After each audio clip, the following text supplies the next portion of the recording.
Okay, so that, yeah. I finally figured out the YouTube, and then I forgot to record it. So now we're recording, but it doesn't matter if I can figure out YouTube if I don't record the meeting. We're recording as of now.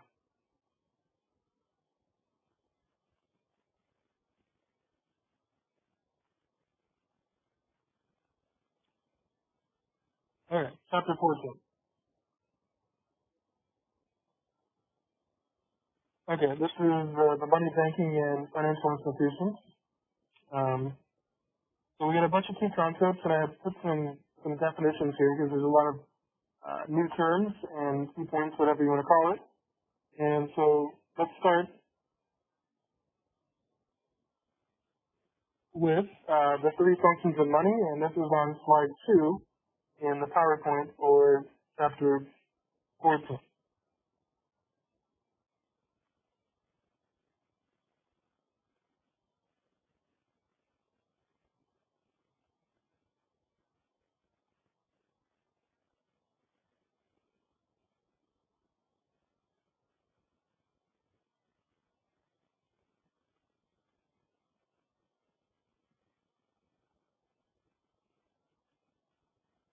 All right, here we go.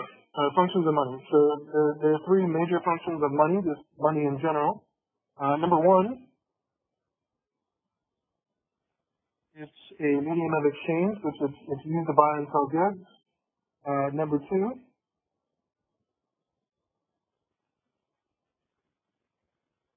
it's a unit of account, so goods are stored or valued in dollars, or you can determine how much things are worth in the currency or dollar unit. And the last thing is it's a store of value, and so you can have some of your wealth in just money or currency.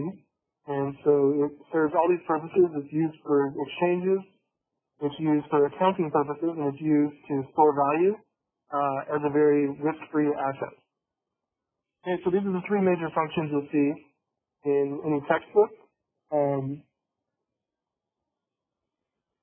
Which, like, these are all important, but which of these three functions is by far the most important? So without one of these functions, money wouldn't be used at all. So which of these three I just listed, or on the PowerPoint, which one do you think is the most important?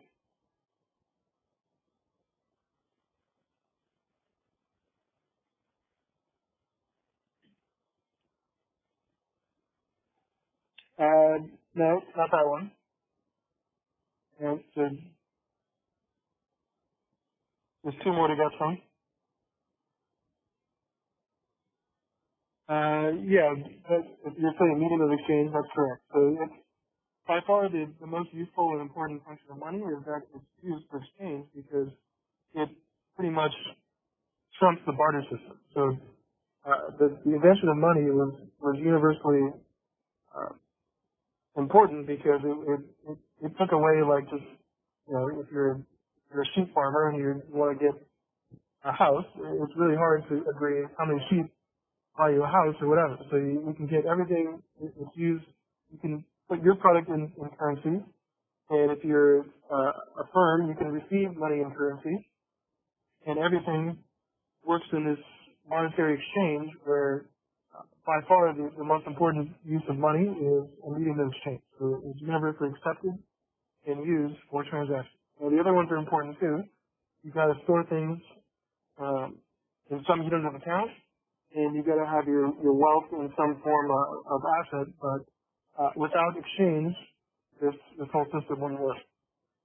Yeah, so medium of exchange is probably, or definitely the most important. They're all important, but that's by far the most important.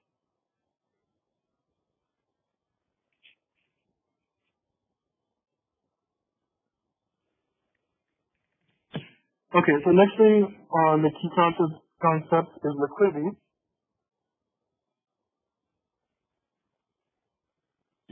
And I put some key terms or definitions here, so anything that's highlighted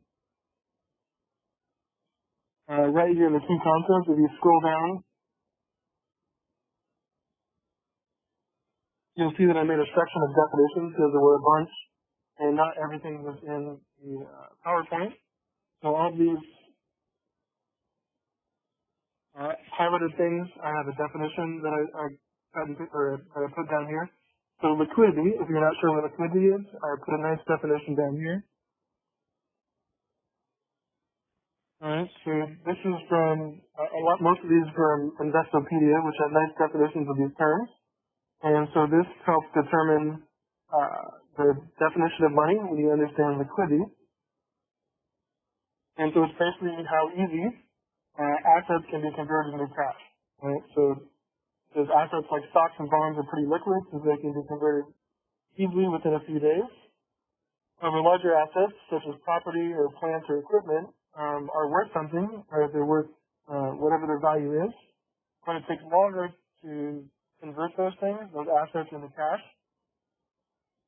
And so, like it says here, your checking account is very liquid because you can go to your ATM and get cash right now if you wanted to. Or you might have to wear a mask or wait in line, but normally it's pretty fast. But if you own land or something like that, and you want to sell property or sell a house, it clearly has a lot of value, but it takes a lot of time to convert that into cash.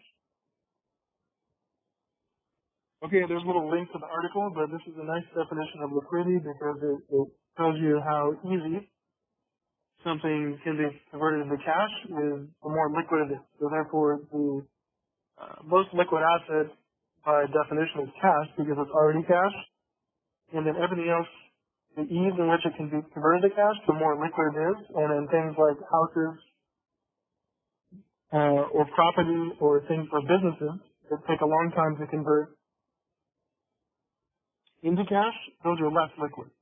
The quicker and the easier you can convert it into cash, the more liquid.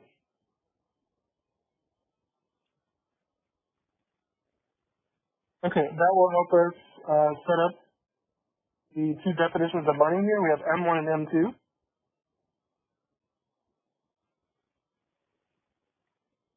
Okay, so M1 is on slide 3.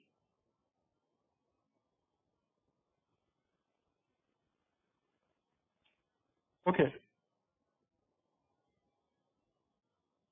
so there's two macroeconomic definitions of money. The first one is M1, and this is the most liquid definition of money. So M1 is the two things that are the most liquid in the economy, which is currency, it's already cash, and then checkable deposits, which is pretty much checking accounts because those can be converted into cash within a matter of minutes. Alright, so M1 for the U.S. economy, when you add up all the currency, all the paper notes and coins, and all the actual bills and coins, and you add up all the checkable deposits, and that makes up your M1 in the economy.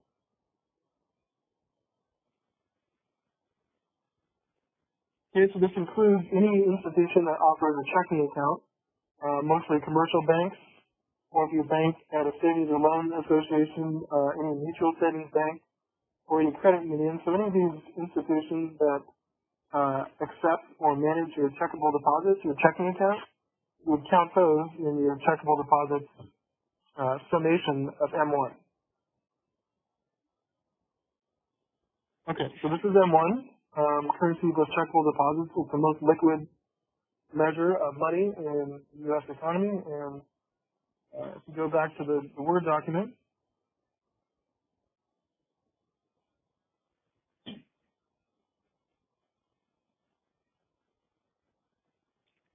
okay, I made a little link to that Fred data page, and so you can see the M1 series, historically what it's looked like. So if I click on this,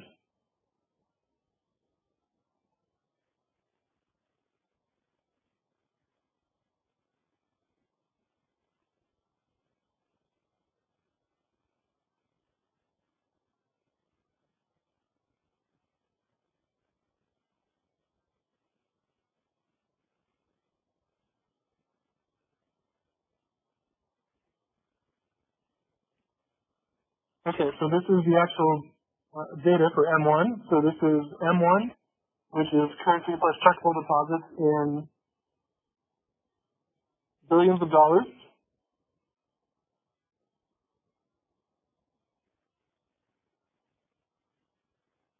And this is weekly, and so you can see that the last week it's gone up quite a bit. The last tick, but the most recent measure, April 20th, last month, 2020, was about, yeah, it's close to 5,000 billion, so about the total account of all currency and checkable deposits is about 5 trillion. Okay, and you can see this over time through 1975 to current. Right? So this is the actual measuring, the actual data of recording of M1 in the U.S. economy every week over time.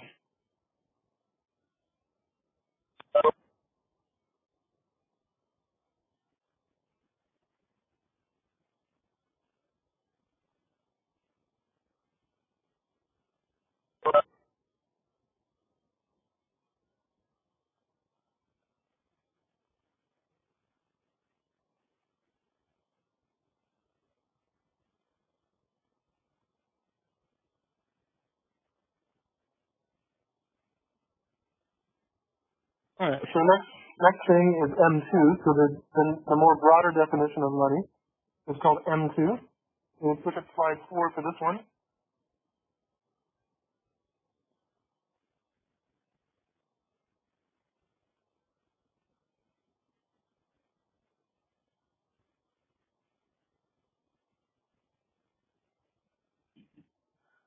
Okay. So M2 is basically M1 plus any near monies, and so near monies are things that take a little bit more time to convert into cash, but not too long. So they're very liquid, not as liquid as currency, obviously, or checkable deposits. But M2 consists of M1 plus any near monies, which include the major thing is savings accounts or savings deposits. Okay, so savings deposits, including the money market deposit accounts, and so the majority of this, the majority of M2 is savings deposits. But you also have things that are called small denominated time deposits, and so that's like a savings deposit that takes a little bit of time to convert into currency. In money market mutual funds, no, retirement plans would not go into this category because those take forever to convert into cash. So retirement plans wouldn't be counted as money because those can take 40 years to be converted into cash. So this is pretty much M2 is pretty much M1 plus things that are like savings accounts. So yeah, definitely not retirement accounts because those are very illiquid and not really considered money.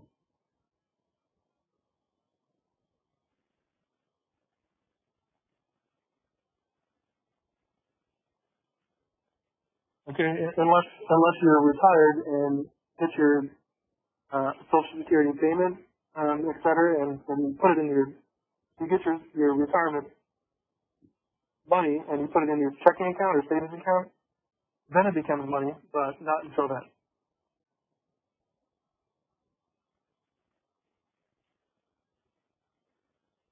Okay, so we all see what M1 and M2 are. M1 is pretty much the two things that are the most liquid.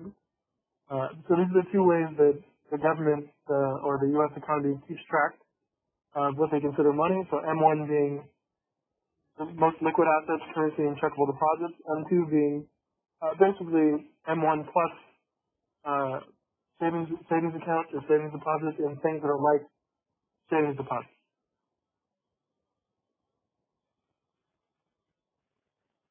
Okay, so I have a little link to M2 if you want to see what that looks like.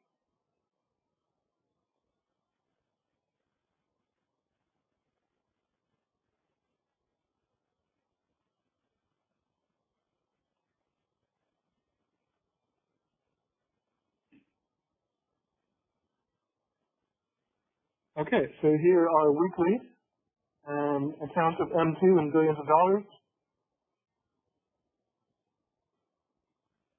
And you can see this is much higher than M1 was because it includes mostly a huge amount of savings deposits. But,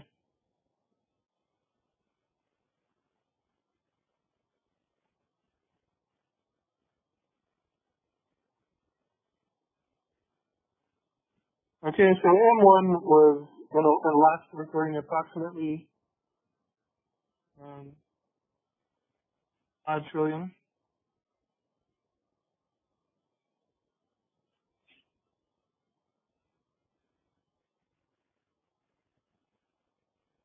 Right, and then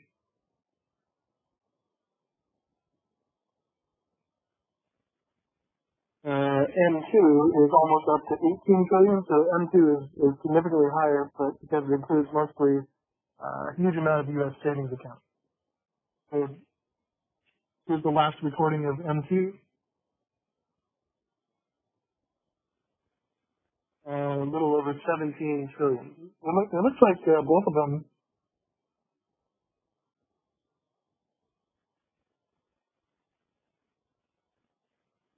right, it looks like they both have really jumped up in the last few months, right? It looks like there's a spike in the amount of money that the U.S. wants to hold. So I don't know.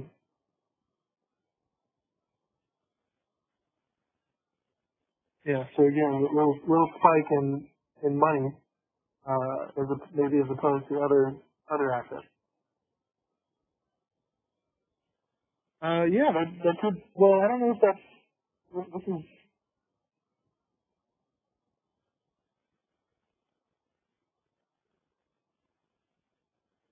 So this is as of April 20th, and so maybe when the stimulus checks pretty much just came, so you think they're already recorded in the April 20th cutoff date? Possibly.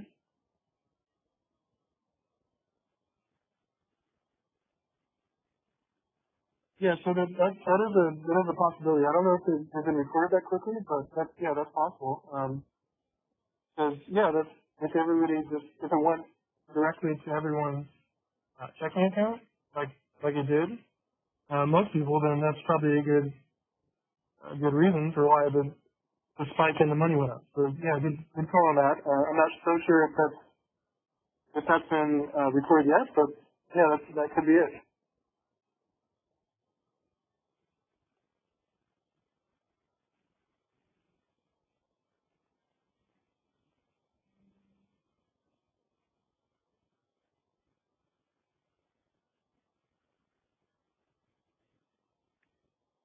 Okay, so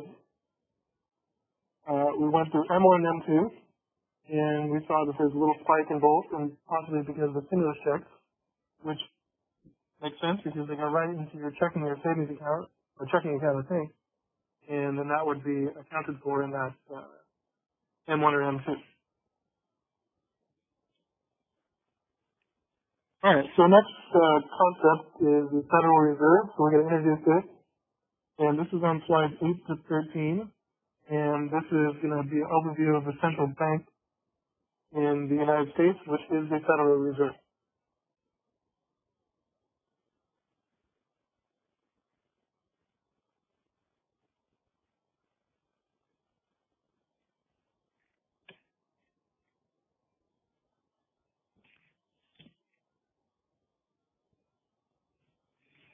Okay, so let's look at slides 8 to 13.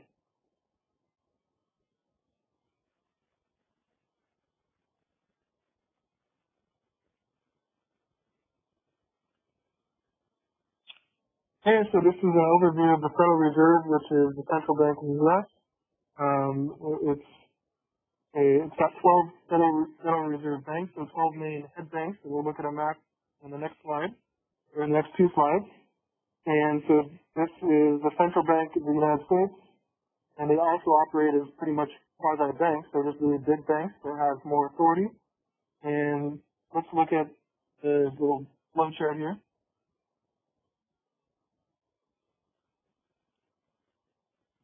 Okay, so you have a board of governors, and you have the Federal Open Market Committee, which is responsible for conducting monetary policy, which we'll talk about next chapter. And you have the 12 Federal Reserve banks, which are connected with the board of governors and the Open Market Committee. And these oversee the commercial banks and thrift institutions in their region. And so the Federal Reserve banks regulate the major banks in their territory.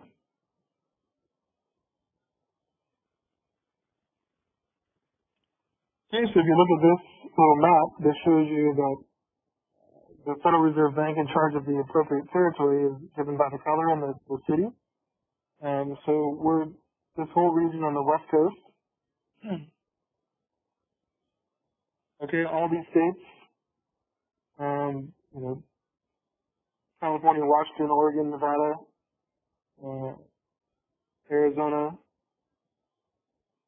Hawaii, Alaska, Idaho. What is the state?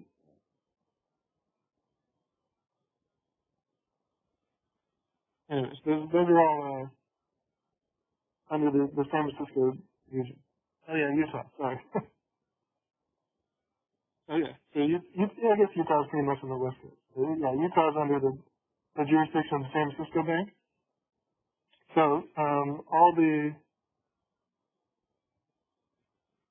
like the Boston Bank is in charge of this region. The New York Bank and so on, but all of the central or the Federal Reserve Bank in that big city, they're all in kind of a major city, is responsible for regulating or overseeing that region. So the San Francisco Federal Reserve Bank has a pretty big territory.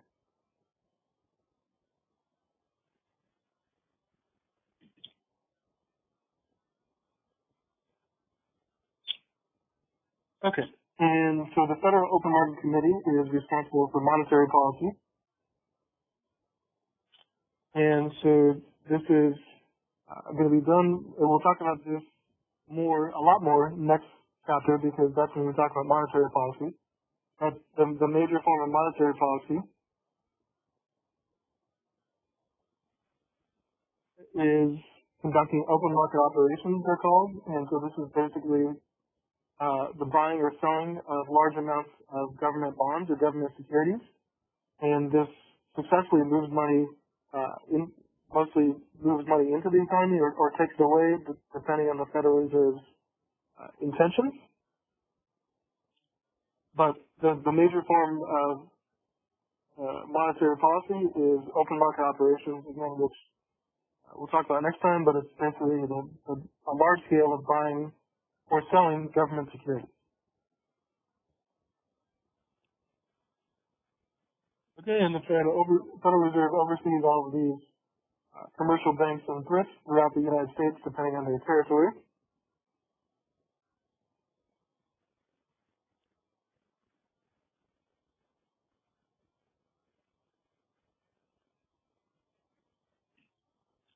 All right, and so this is some of the major functions of the Fed. So they issue currency, and so depending on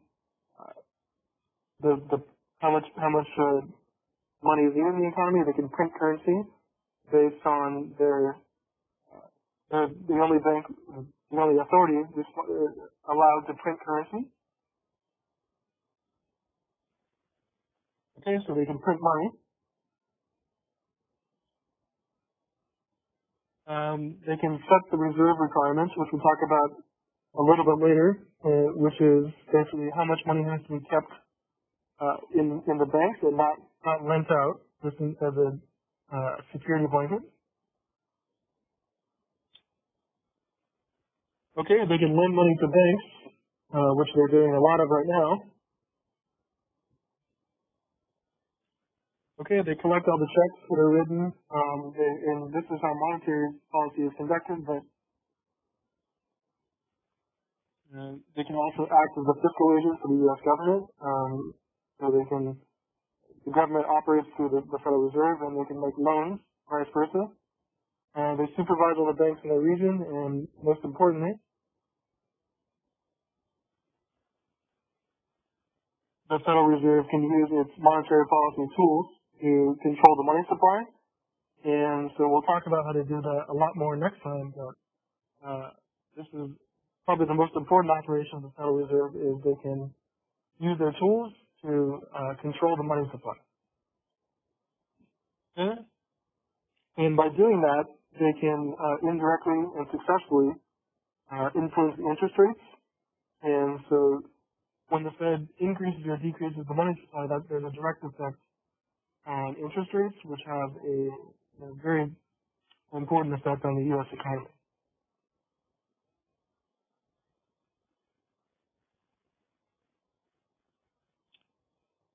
Okay, so just note that the Federal Reserve is not part of the U.S. government. It's independent by nature. And so it was established by Congress as an independent agency, so it's not considered part of the federal government in the U.S.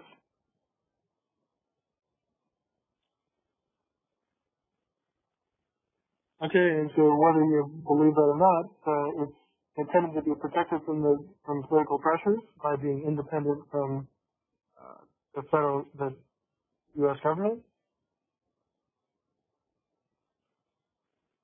And so it enables the Fed to take actions independently and to try to influence interest rates in order to stem inflation if needed. And so the Federal Reserve can act independent. I mean, technically, when it's time to get a new chair, a Federal Reserve open market chair, I believe the president has to appoint the so-called chair. But the Federal Reserve and the Federal Reserve Chair can act independently of the President and U.S. Congress. And so it's a separate institution, and they can do their policies and their tools are not controlled by the President or Congress, and they can act independently of what they want to do for their policy.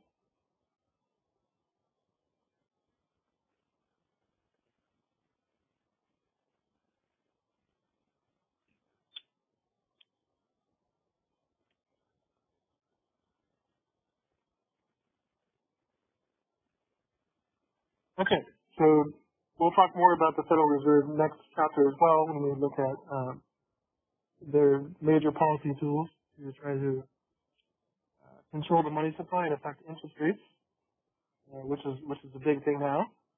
As we'll see next time, interest rates are very low currently.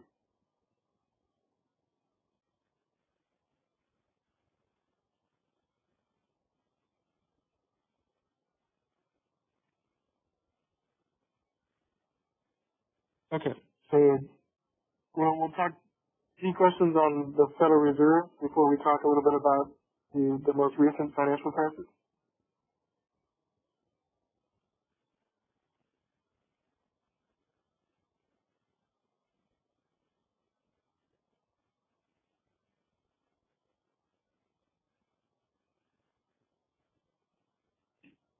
Okay.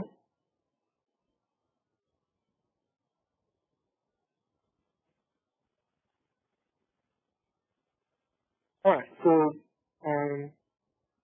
the most recent recession that we mentioned a couple times ago was the 2007 and 2009 recession.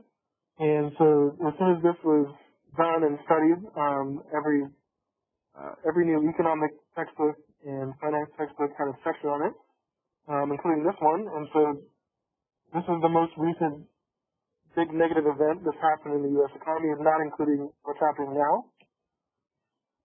And so I'm sure that once this current crisis or recession or whatever you want to call it is included, it'll be in current textbooks, but it's still being discovered what's going to happen to the economy.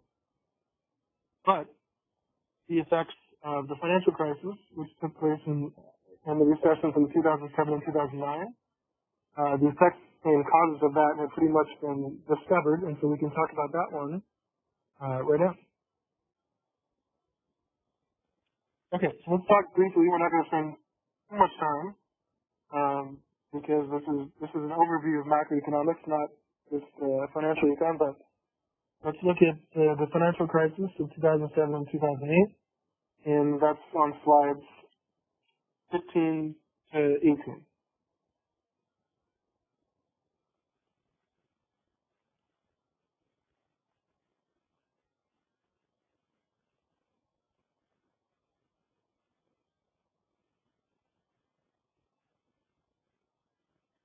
Okay, so we got, 4 slides on this and some key terms, but you can obviously go into much more detail. And this is a whole area of research that's been studied after the fact by macroeconomists of the like. And so you guys are probably familiar with some of these concepts, but um,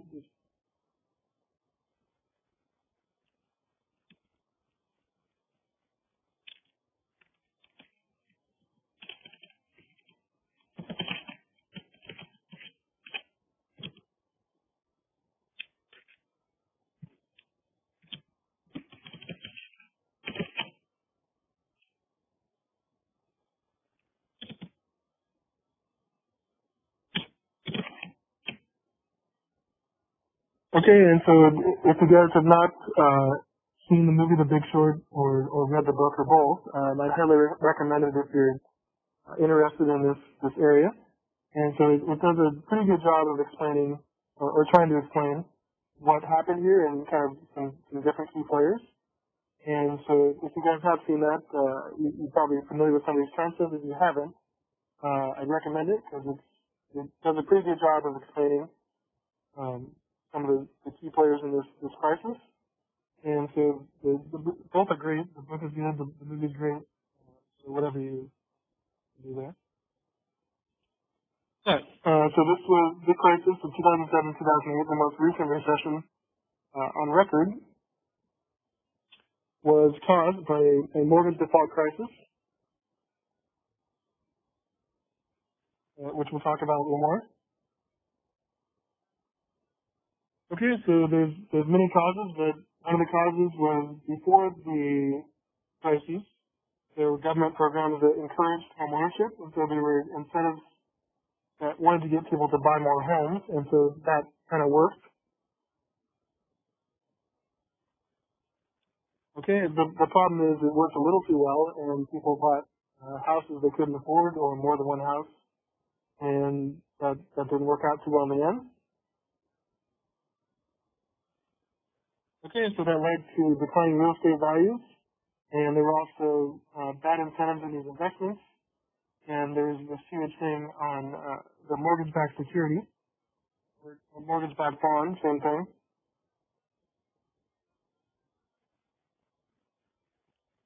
Okay, and I put it because this financial asset was studied so much and kind of looked at in this crisis. I put a little definition and link to it here in the Word document.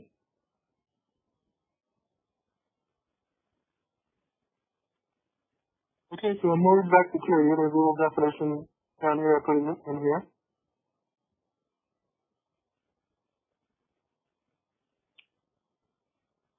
Okay, so it's basically an investment similar to a bond that's made up of a bundle of home loans from the banks that issued them. And the investors in mortgage-backed securities basically receive periodic payments, just like a bond coupon. So it's a type of asset-backed security. And so obviously, as it says here, it became obvious during the subprime mortgage meltdown. It's only as sound as the mortgage that backs it up. So so a bond or debt contract, just in general, is if you buy a bond, a government bond or whatever kind of bond, and you pay a price for it, and it gives you a fixed payment every month or every year until it cashes out and you get the coupon value. So you basically buy the asset because you're giving the person that issued it or the government money, and they pay you interest for giving them money to use. And once the contract is over, or once the bond matures, you get the cash out. Okay, so you basically get a fixed bond payment for however many years you have the bond. And so what the mortgage-backed security does is it uses mortgage payments like this. So you buy, the investor would buy the mortgage-backed security and get paid the mortgage payment by the person that bought the house. And so instead of getting like a bond payment, you get the mortgage payment for your asset. So your interest payment is the mortgage payment. And so every time the homeowner pays the mortgage, you get that money for owning this asset. The problem is, which became a huge problem, if the homeowner stops paying the mortgage, you don't get paid for your asset, and then everything snowballs. Okay, so the concept of a bond payment has been used forever, but the fact of incorporating the mortgage payment as the bond payment was kind of new, and that's what led to the big crisis, because the asset's only useful for the investor if they get their payment, and if people stop paying their mortgages, the investor stops getting the payment, and then everything collapses.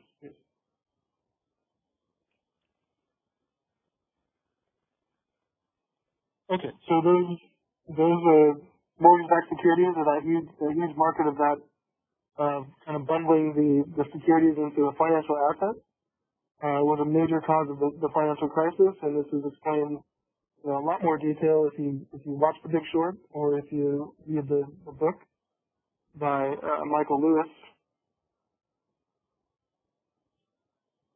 Okay, so a few more slides on the financial crisis, but the securitization was the process of slicing up and bundling groups of loans with new securities. And so these financial assets were bundled together because you would get a higher return, but they became more and more risky. So investors pretty much all over the world have a financial asset that was basically a bundle or a package of different mortgage payments, and they didn't even really know what was going on. They just got the fixed payment until the homeowner stopped paying the mortgages. Okay, like I said, the mortgage-backed securities were based on or founded on the fact that people had to pay their mortgage. If they didn't pay the mortgage, loans defaulted and the system collapsed.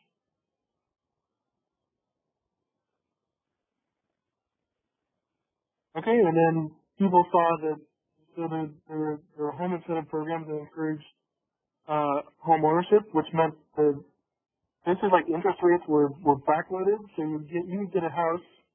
I don't know if it's this simple, but you can get a house for basically nothing down or a very small down payment, and then your interest rates would tick up in the latter years, and so you were encouraged to pay less now and pay more later. And the problem with that is that once you get to later and your interest rates are super high and you can't pay them, a lot of homeowners determined that the asset, the home, was worth less than paying the mortgage, so they stopped paying the mortgage.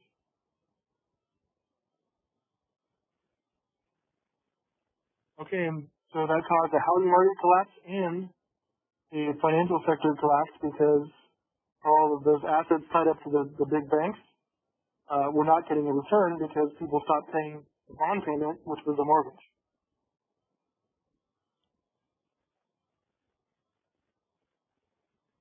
Okay, so all of these big banks failed or almost failed,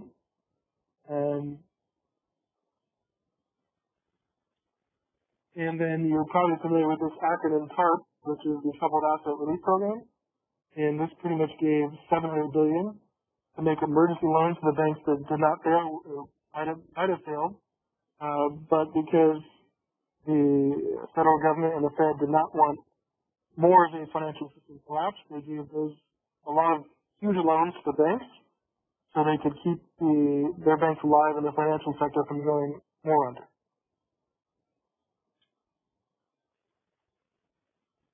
Okay, so that's kind of an overview of what happened during the financial crisis. And I don't know if I covered everything, but any questions on what happened during the financial crisis or anything else from this topic?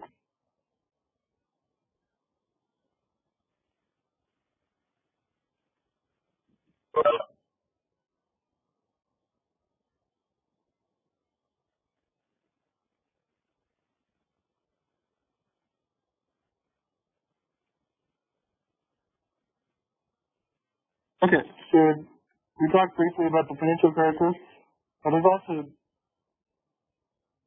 a nice little video in there that explains a little more.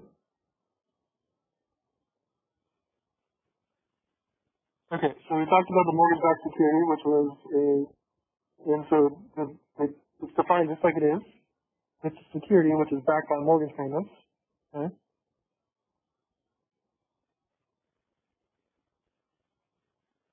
Okay, and then let's talk about the economic concept of moral hazard.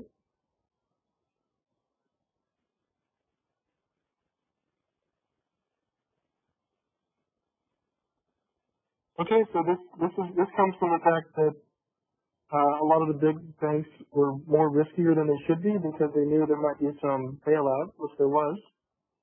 So this is the idea that a party protected in some way from risk will act differently than if they don't have protection.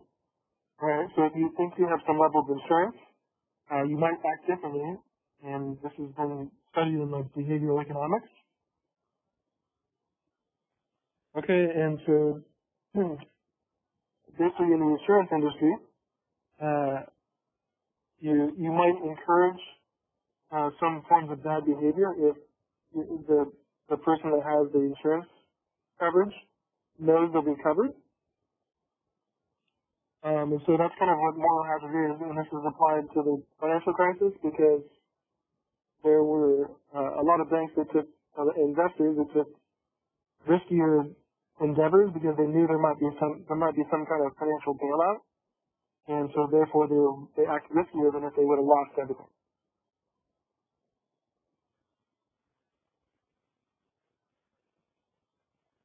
Okay, and so this can be applied in all aspects, but it's just basically that if you have some kind of insurance or have some kind of safety net, you might act riskier or do things you wouldn't otherwise do. So this can also be applied for like, I don't know, like,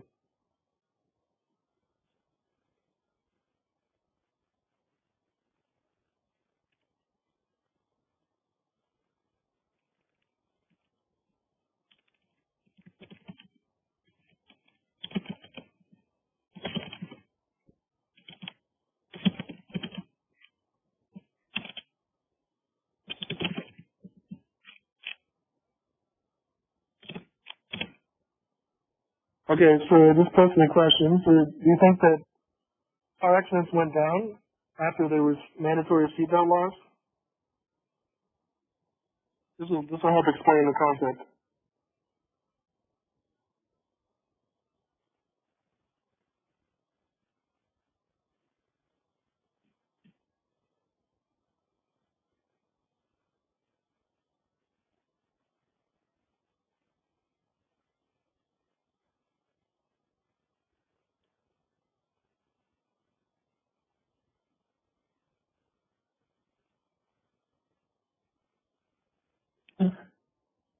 Yeah, so that's, so Aaron pretty much said what I was trying to get at is that there were less fatal accidents, which was great. There were much less fatalities, but there were much more smaller accidents. So people got in like little bumps and fender benders, but nothing. I mean, the fatalities went way down. So in terms of like saving lives, the seatbelt law was hugely successful. But what it did is it encouraged like smaller accidents because you were protected by the seatbelt.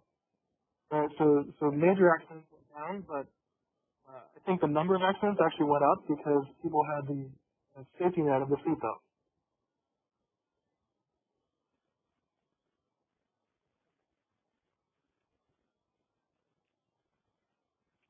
And anyway, that's kind of off topic, but it kind of illustrates the concept of moral hazard.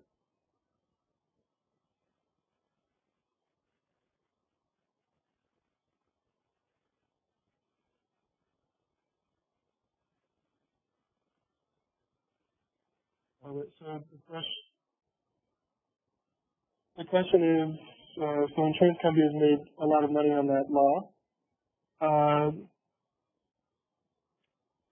well, I mean, insurance companies are in the business of profit, so just like any insurance company, but so I don't know that, I'm not sure when, does anybody know when car insurance became mandatory in the U.S.? Because I know that you're required, if you drive, to have a car insurance. I'm not sure when that happens.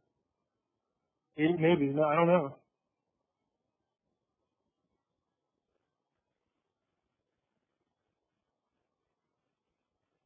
Should we look it up?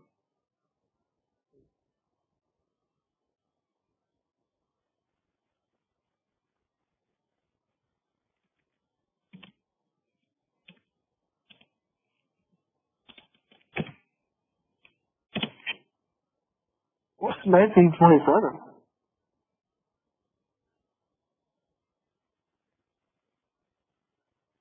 Did not know that.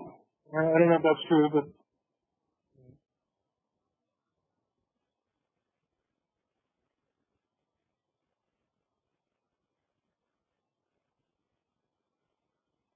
okay. So car insurance companies would have started realizing that there was a business in 1927 or whatever, and so I don't know that they necessarily made money off of seatbelt laws, but they might have because if they were able to raise the insurance premiums in order to insure against seatbelt laws, then probably. So you're you're basically paying for the risk of a potential accident, and so yeah. So if there's more if there's less major accidents but more small accidents, then that's going to be recognized by the insurance company, and so therefore they'll adjust their premium as such because if they're expecting to pay out uh, for small accidents, they'll internalize that into their insurance. I had no idea that it's been like 100 years since insurance was mandatory, but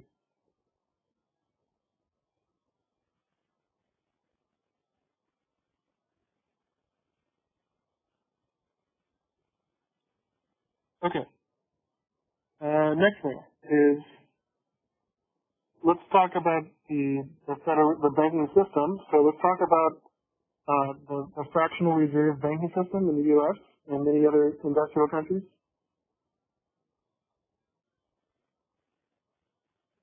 All right, so this is on slide 22 that we introduced there.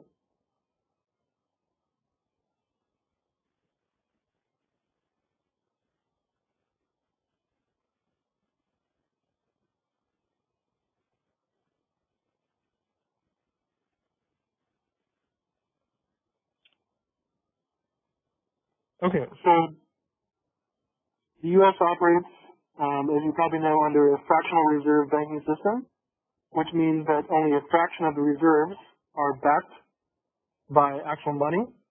And so if everyone that had a savings account and a checking account were to go and ask for their money in the entire U.S., the banks wouldn't be able to supply that money. So there's not enough actual money to supply the checking and savings account, but it's never really been a problem because the people don't want that much money. You don't want to have all your money in shoeboxes, et cetera. But the banking system is operating on this fractional system where essentially only a fraction of the reserves are actually backed by reserves. Okay, and so this concept started with the profession of the goldsmith, which is not sure how much this applies. This profession is now, but so what a goldsmith did, this is how the fractional reserve system started, because back when we had the gold stamp, or back when we had just gold as money, so if all your money was in like chunks of gold, before we had the banking system, there was a high risk involved. So the problem with if you're like in the old west or driving around and all your money is in bricks of gold, there's a bunch of problems with that system. Number one, it's heavy to carry around a bunch of gold, and number two, you can just get robbed and all your gold is gone. So that's bad. And so they developed this business of the blacksmiths, which would They would store your gold and give you like a receipt or an IOU that said you have this much money in the vault or the bank.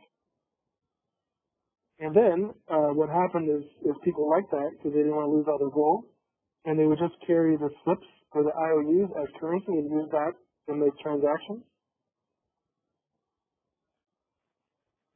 So this is essentially how the currency system started, because it was a lot easier to use currency as opposed to just bricks of gold. And then these goldsmiths, which became banks later, realized they could make money or profit off issuing receipts, right? Not so people would come and ask for a loan, but they wouldn't actually want a bag of gold as a loan. They would want a receipt that says this is how much you have. So they started issuing more than they actually had in reserves, and so the system started here because if everybody came and cashed in their IOU, the goldsmith couldn't cover all those IOUs, but they never did that. So this is how the fractional reserve system began.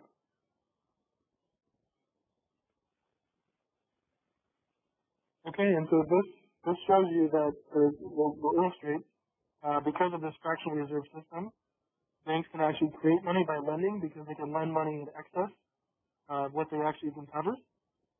But as we saw, like in the 20s during the 1929-ish, during the Great Depression, if there's a bank panic, if banks start to fail, and people want to cash out their money, then this becomes a problem, but it really doesn't happen anymore. Okay, so we're operating under a fractional reserve system, and this system enables banks to lend out and create money by lending.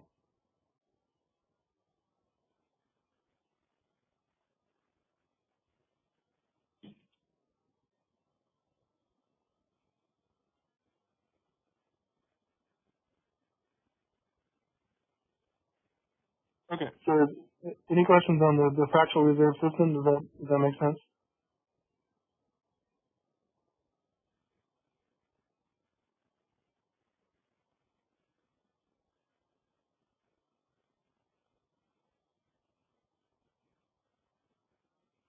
Okay, but so you know that banks are in the business of making money by lending. So a commercial bank said, when you, I didn't understand when I was a kid how banks would make a business by just keep holding your money. And so when I was a kid, you see your parents take money to the bank or whatever. I thought they were just nice and they were just like holding your money for you. I'm like, why are they doing that? Why would they want to hold your money for fun? But I realized that they do that because they can lend out money, and the more they have on reserve or in the bank, the more they can lend out. So the reason why they can hold your money is because they lend out loans to their customers and make money with interest.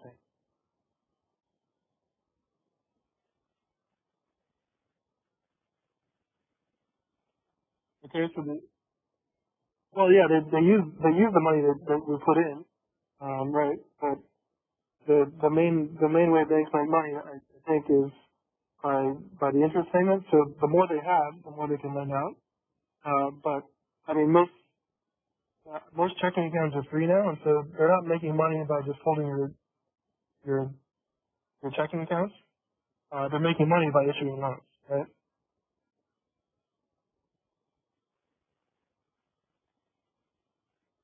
But yeah, they do they use the money we put in as well.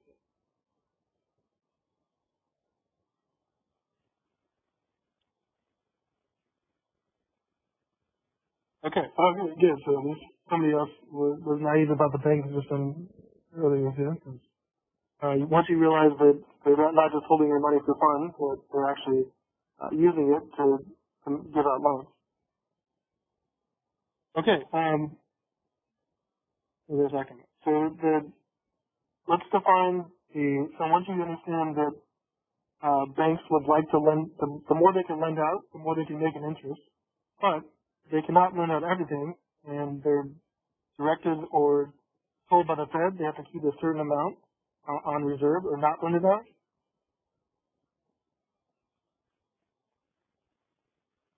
Oh yeah, 401ks, they were just told, yeah.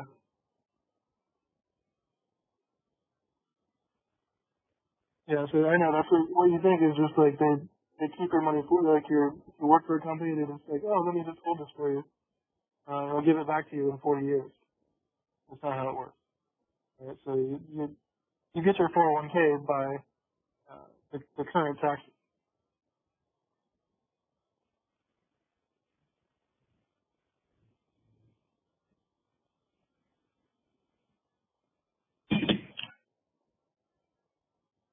Okay. Oh yeah, the required reserve ratio.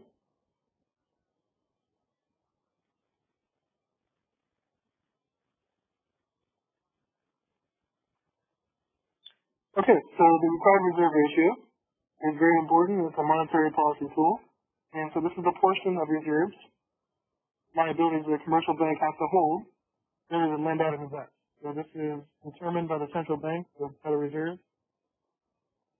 So U.S. commercial banks are required to hold a certain amount of reserves against their total liabilities or deposits, which can't be lent out by the bank. It, uh, like Raphael said, the banks use the money we put in, but it also helps them because the more they have in check, the more like, checkable deposits they have, the more they can lend out because the greater the excess of their reserves, the more they can lend out. Okay, so the Fed says you have to hold like 5% or whatever of your deposits and not lend it out, but you can lend out the rest.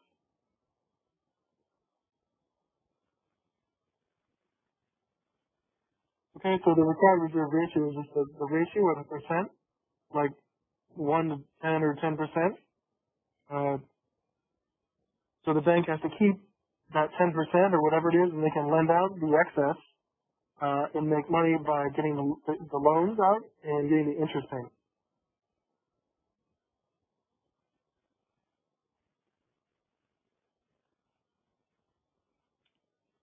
Okay, so now let's illustrate or show how a bank, by introducing the fractional reserve system and the fact that banks are in the business of making loans in excess of the reserves they have or the deposits they have, then you can see how a bank can create money, like the M1 supply goes up if they make a loan. Okay, so slide 32 will show that an individual bank can create money by lending.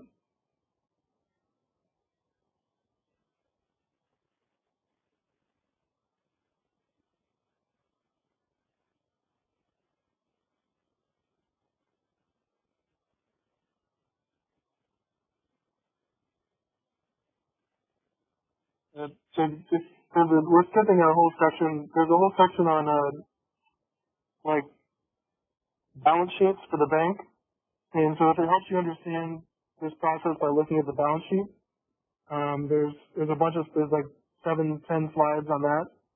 Uh, we're not going to, or I'm not going to focus on the balance sheets because I think it's a little confusing. But if you like balance sheets, you're welcome to look through these, and it's also in the chapter. But we're skipping the balance sheet.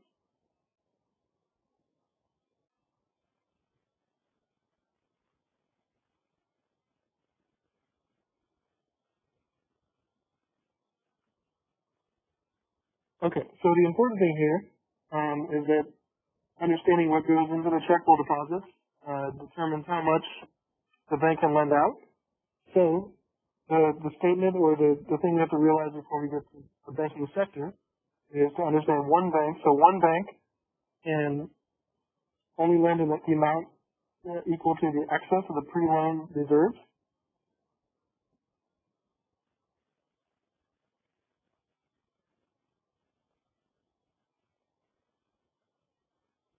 Okay, so if the bank can if one bank can lend out all the excess reserves, so like uh,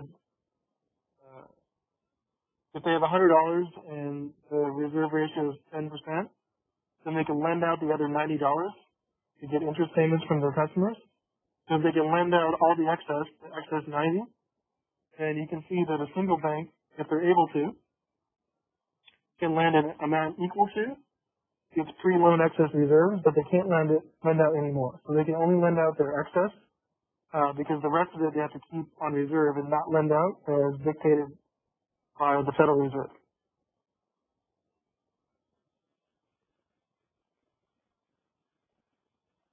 Okay, and so by when we say we're creating money, we're basically saying that, like, if you look at the definition of M1,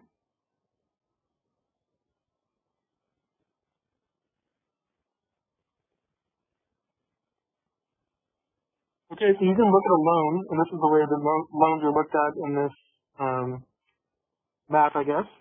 And so M1 is currency plus checkable deposits. And so if a bank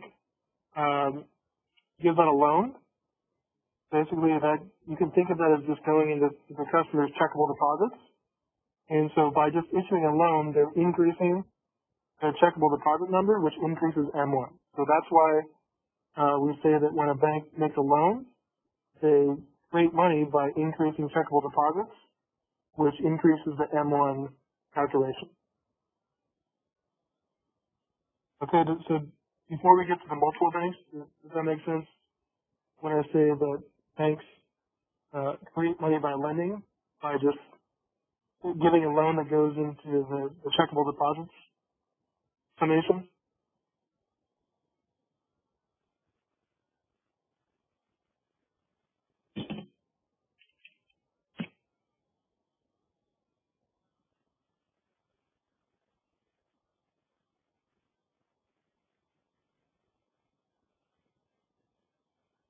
Okay, well, seems like we're good, but okay, so one bank can create money by lending, so that a single bank can lend out their excess reserves, and that goes into the checkable deposits, which can create money.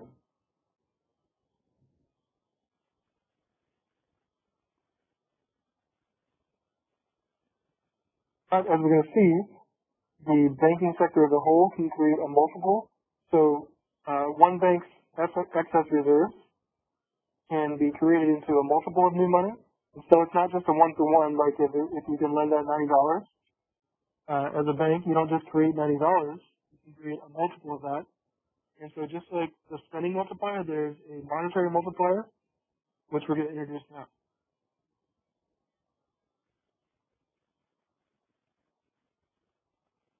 Okay, so what we're getting at here is that although each individual bank can safely lend an amount equal to its excess reserves, the commercial banking system, or the banking system as a whole, can lend by a multiple of its collective excess reserves. So when you look at the whole banking sector, which we're going to do on slide 33 and 36, we'll illustrate how you can create a multiple of new money.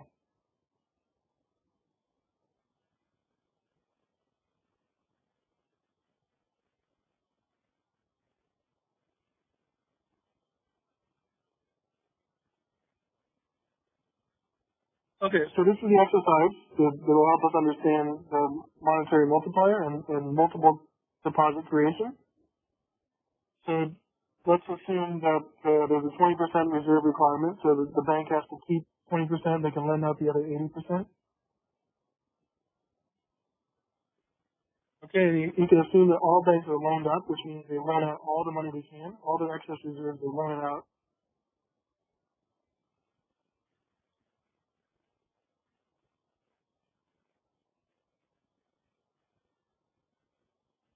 Okay, and then assume that a $100 bill is found and deposited into a bank. All right, and then we'll see how that new $100 can create a multiple.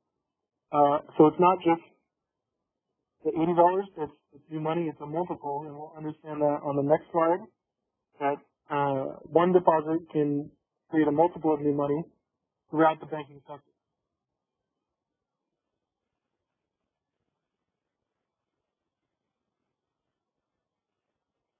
All right, so this is a very important slide that we have to understand before we move on.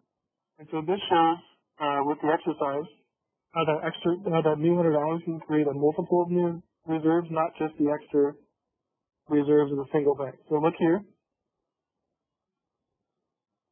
Okay, so the customer goes to bank A,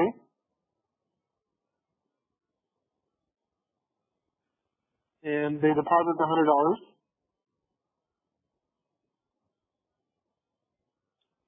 Okay, and bank A is required to keep 20% of reserve, which means they can lend out the extra 80.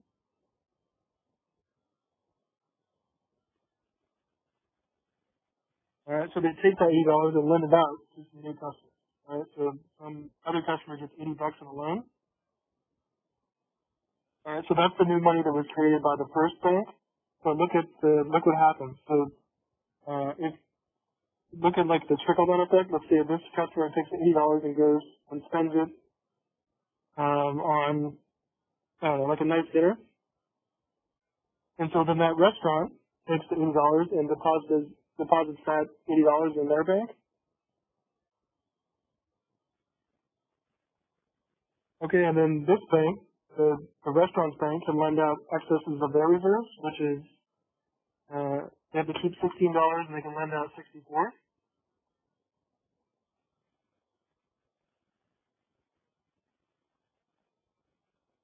Okay, and this bank B lends out the $64 to another customer, and this customer spends the $64 on I don't know, like a I don't know what costs $64, like a shirt or something, a dress shirt.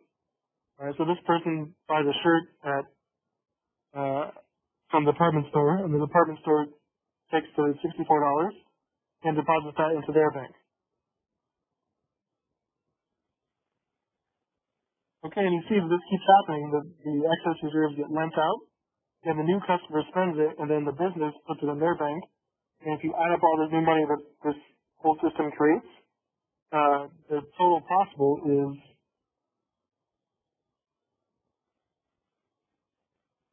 $400. So the original 80 from the one bank can create an excess or multiple or up to $400 of new money if it goes through the whole banking system and all the banks lend out all of their excess reserves. Okay. Do you see how that works? How the new $80 can okay.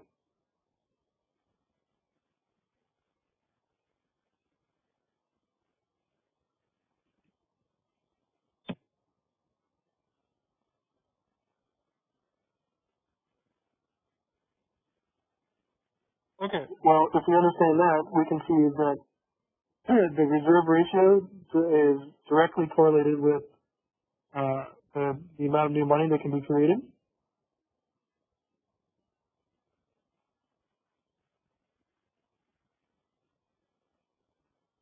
And so let's look at the monetary multiplier, or little m on slides 37 and 38.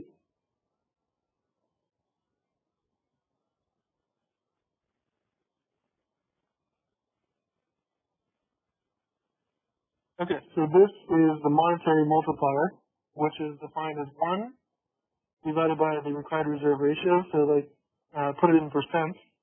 So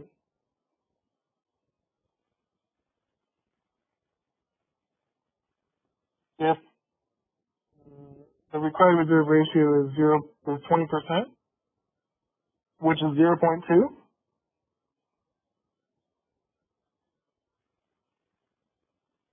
okay, then 1 divided by 0.2 is 5. So that gives us a money multiplier of 5. And you can see how that goes back to the previous slide. Okay, so then 80 times the possible multiplier of 5 would give us up to $400, right? So 80 times 5 leads to the 400. So this new money creation came directly from the reserve ratio, which calculated the monetary multiplier. So here, based on the reserve ratio of 20%, the multiplier is 5, and 80 times 5 is 400.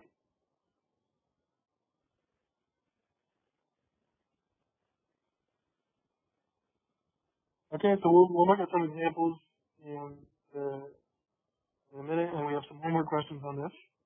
But you can see how the monetary multiplier is calculated and used based on the reserve ratio.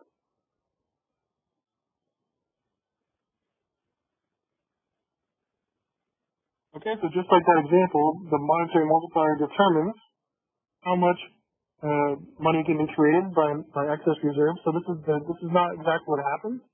This is the potential. So given that example, that new $100 can create up to $400 doesn't mean it's going to, but that's the maximum amount that the banking sector can create based on the reserve ratio.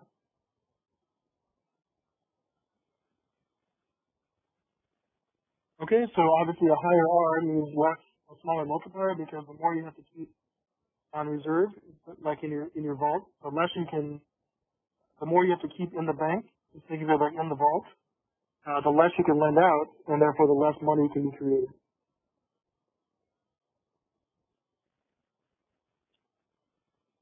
Okay, so this also works in the opposite direction, where it is, by our definition of money, if someone pays off their loan, that takes money away from the check, that eliminates checkable deposits, and so that destroys or eliminates money if loans are paid off. Okay, so just by our definition, issuing loans creates money, and paying off loans eliminates money.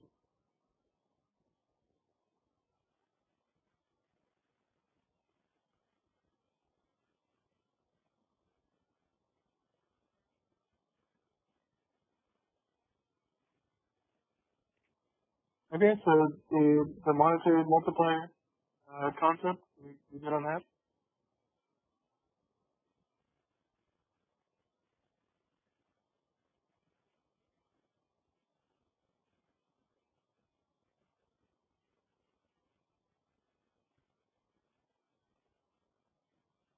Okay. So there's some optional videos if you want to look at those.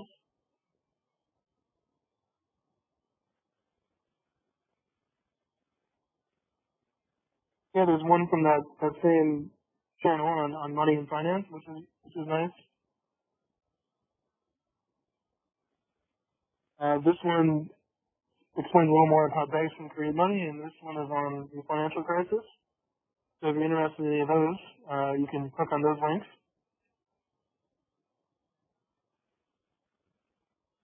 All right, so if you get bored of watching my YouTube channel, you can look at these instead.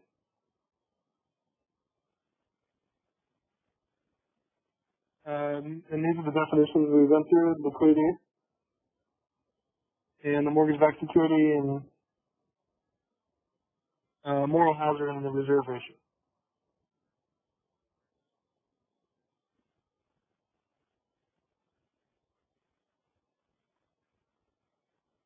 Okay, so let's look at some examples.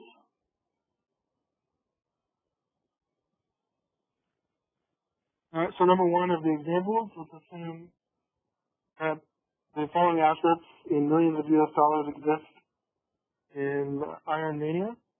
So the Federal Reserve notes in circulation is 700.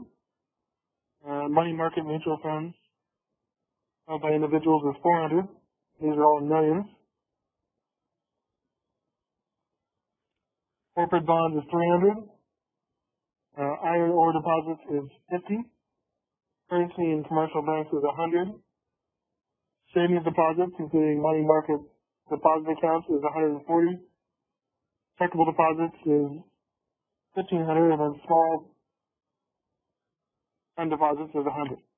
And then coins in circulation is 40. All right, so based on this information, part A is to calculate M1 in this iron mania example. Okay, so you know that M1 is just currency plus checkable deposits, right? That's the definition. And if you look in the list here, currency consists of two items.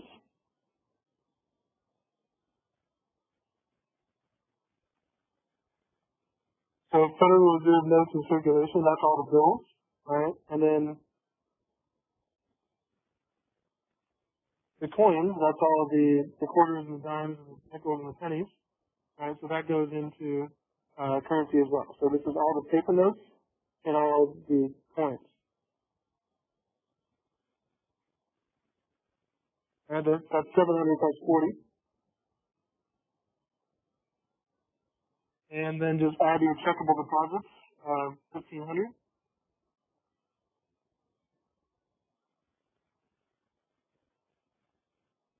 Okay, so those two items of currency plus the checkable deposits gives us 2,240, and that's in millions. Okay, what about M2?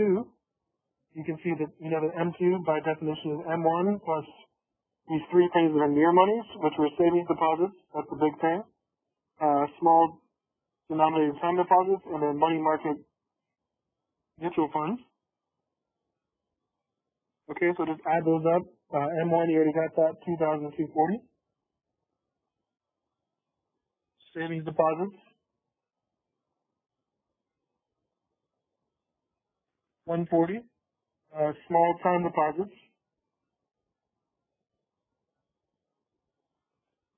that's 100. And the last thing is the money market mutual funds, which is 400.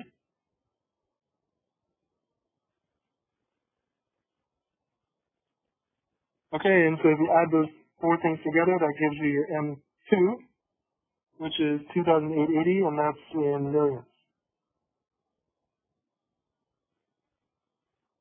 Okay, so in these examples, just stick with the general equation for M1 and M2, and then don't include things that don't get counted. So when I go through these items, the Federal Reserve notes in circulation go to M1 as part of currency. Money market mutual funds, those go into M2. Let's see, corporate bonds, that's not a definition of currency or money, so don't include corporate bonds. That's not money. It's worth something, but doesn't go into M1 or M2. Iron ore deposits, that's like some mineral. Don't count that. And then this one, see how it says currency and commercial banks? So you only count it from the deposit side. So if you can count it all the checkable deposits and the currency in the banks, you would double count. So only count it from the deposit side, not what the banks actually have. So currency and commercial banks doesn't get counted because it's already been counted for in checkable deposits. Okay, and the savings deposits go into M2, checkable deposits go into M1, and then the time deposits go into M2, and coins go into currency.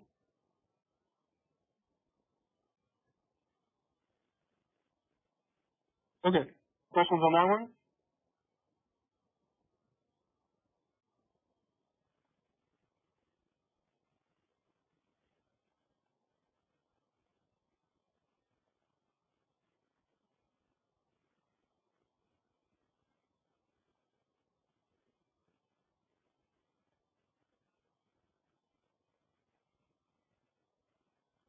Okay, number 2 in the examples. So let's suppose that Lady Gaga goes to Vegas to play poker, and at the last minute, her record company says it will reimburse her for 50% of any gambling losses she incurs. Okay, so the question is, will Lady Gaga wager more or less as a result of the reimbursement offer, and what concept does this illustrate? And so I put the answers here, but she's going to wager more. Okay. So does currency include anything in circulation for M1? Well, I guess the way this question was described, let me see.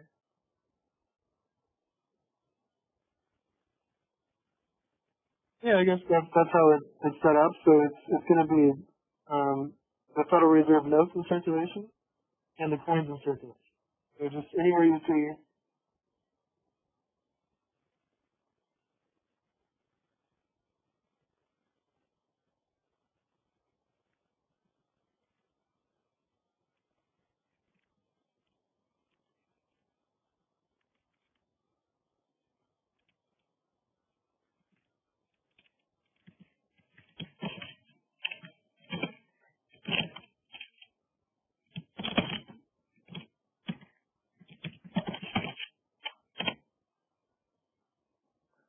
Yeah, so Federal Reserve notes in circulation plus coins in circulation. So I guess if you want to look at it,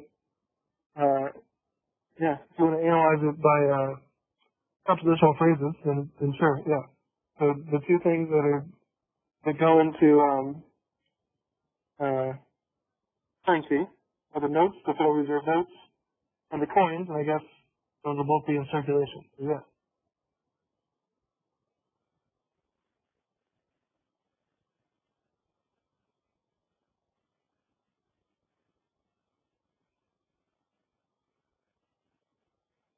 Okay, so Lady Gaga's gonna wager more because if she gambles and her record company says we'll pay for 50% of any losses, but she gets to keep the winnings, and she's gonna be more risky because she's only gonna lose half the losses. Alright? So she gets to keep all the winnings, but only loses if she loses she only loses half. So that makes her gambling opportunity more or less risky, so she's gonna wager more.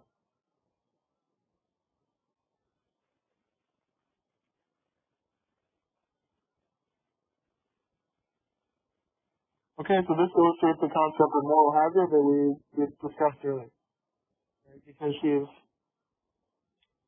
basically acting more risky because of the insurance. Uh, plan.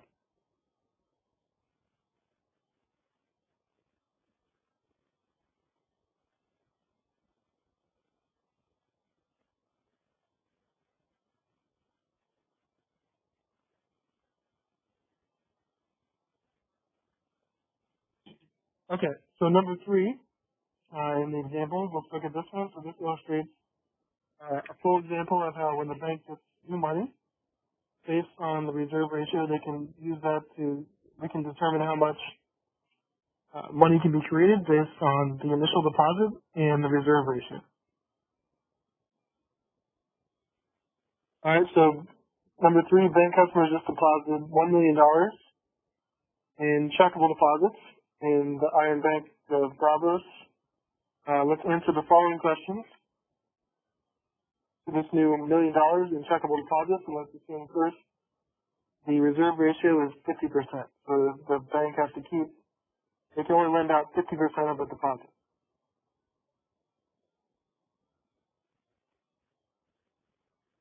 Okay, so part A is determine what's the maximum amount of new loans the bank can make.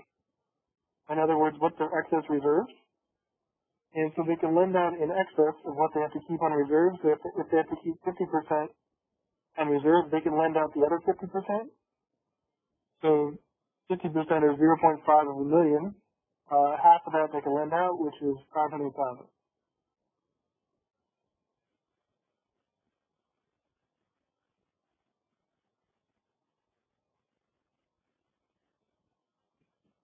Okay, and part D is what is the size of the monetary multiplier. And here's the equation. You know, the M, the monetary multiplier is 1 divided by big R, which is the reserve ratio. So plug in the reserve ratio. So 50% in decimal terms is 0.5. So 1 divided by 0.5 is 2. So the money multiplier, the monetary multiplier is 2.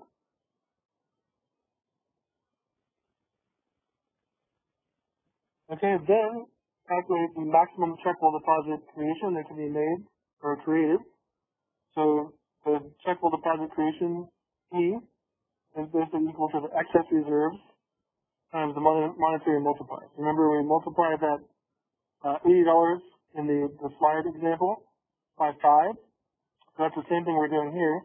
So we have excess reserves of 500,000 and a money multiplier of 2.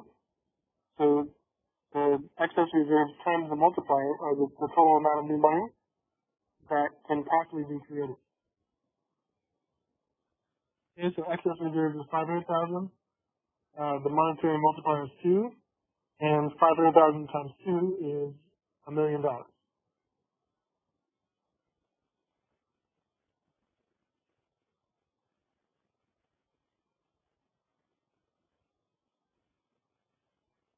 Okay, so you should be able to determine the excess reserves the monetary multiplier, and then the possible deposit creation based on just the initial deposit and the reserve ratio.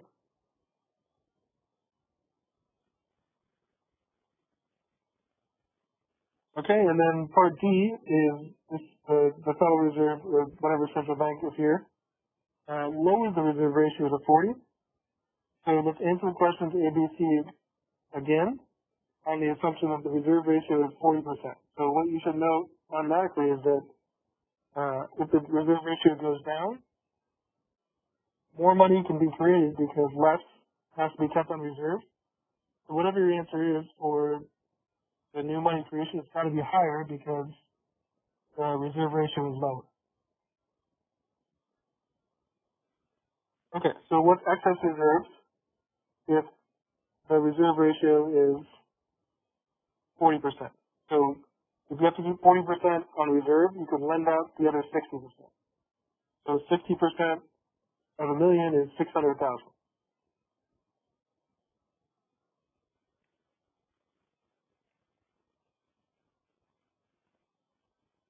Okay, let's follow the same equation for the monetary multiplier, 1 divided by R. So 1 divided by a reserve ratio of 40%, which in decimal terms is 0.4. So 1 divided by 0.4 is 2.5. That's our monetary multiplier. And then how much money can be created with that is you multiply the excess reserves times the monetary multiplier, which is 600,000 times 2.5, and you can create with that initial 600,000 up to 1.5 million in new money.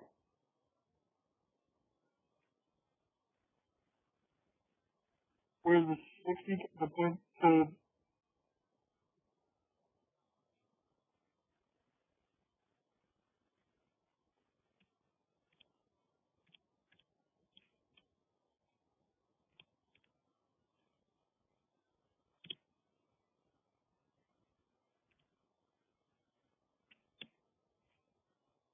okay, so that's the excess. So if you have to keep 40% on reserve, then the excess is 60. Right. So what's left over after you take away the 40% that has to be kept on reserve is the 60. So 1 minus 0.4. So basically it's 1 minus the reserve ratio.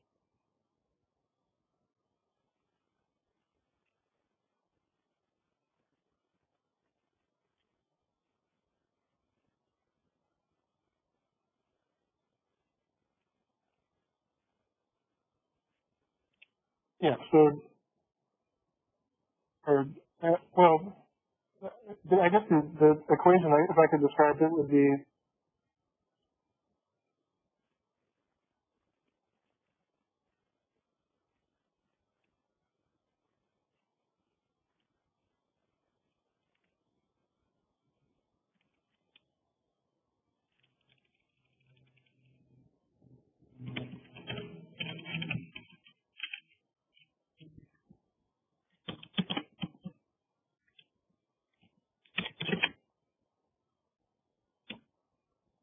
so think of it like that. So if you just follow the formula, and excess reserves is 1 minus R times the checkable deposit.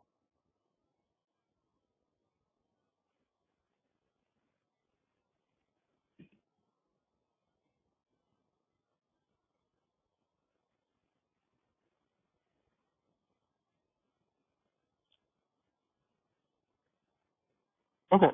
So I think any questions on this one? How we got these different, how we got the excess reserves, the monetary multiplier, or the new money creation from these examples. And so make sure you can get these measures from the new deposit and the reserve ratio.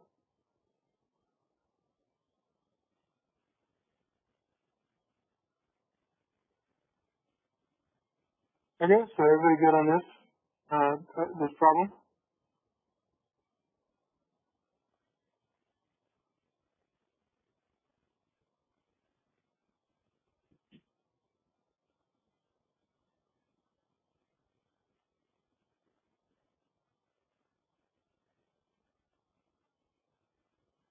Okay, so we're just about done with what I wanted to do today. So that was chapter 14, and let me show you guys the homework assignment first.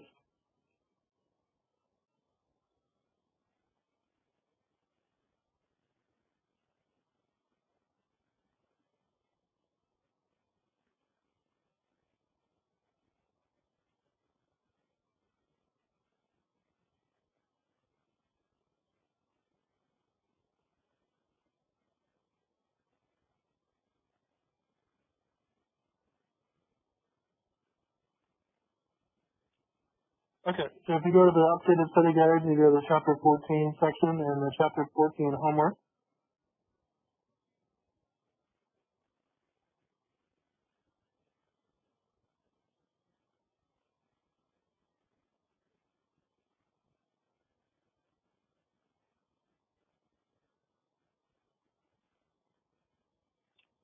Okay, there's just one on calculating M1 and M2. So this is like the example we did just now in the study guide.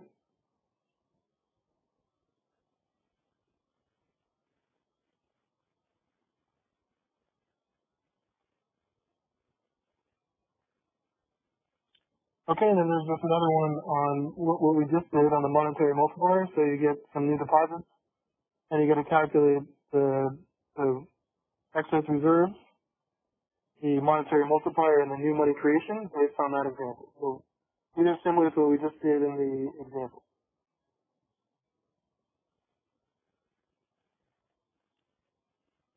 Okay, so any questions on what you got to do here for the homework assignment?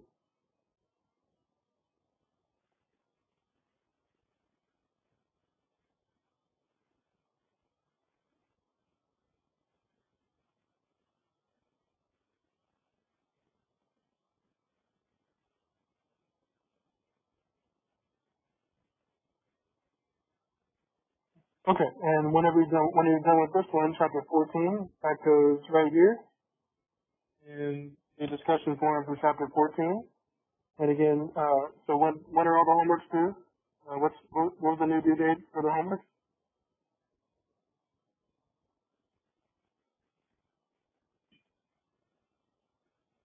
Exactly, day 20. Okay, so we got that. So homeworks, yeah, Wednesday the 20th.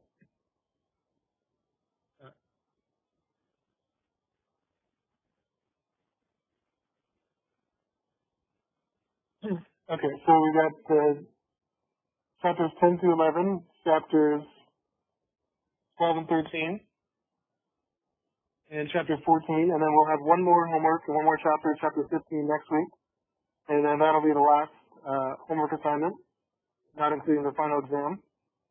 Okay, so we'll have our last chapter, chapter 15 next week, and that's going to conclude with monetary policy.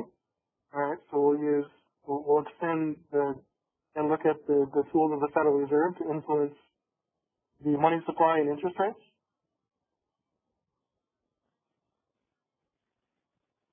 So is that predate all of homework up to this point, or just chapter 14? That's all the homeworks after midterm two. So chapters 10, 11, chapters 12 and 13, chapters 14, and chapter 15. All have to be due Wednesday, May 20th. You can turn them, if you're already done, you might as well turn them in to get them done. I shouldn't wait till the last minute, but that's the final date because my solutions are going to be posted on May 20th or maybe May 21st because I'll give you till midnight. But yeah, all the homeworks for macroeconomics post midterm.